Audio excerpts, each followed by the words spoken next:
How to fix slow charging on Android. This tutorial shows you how to speed up your charging and get your battery filling up faster.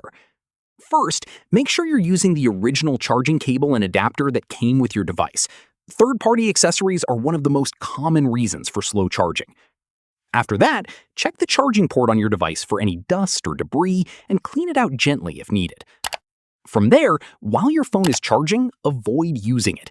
Keeping the screen on and running apps in the background slows down the charging speed significantly.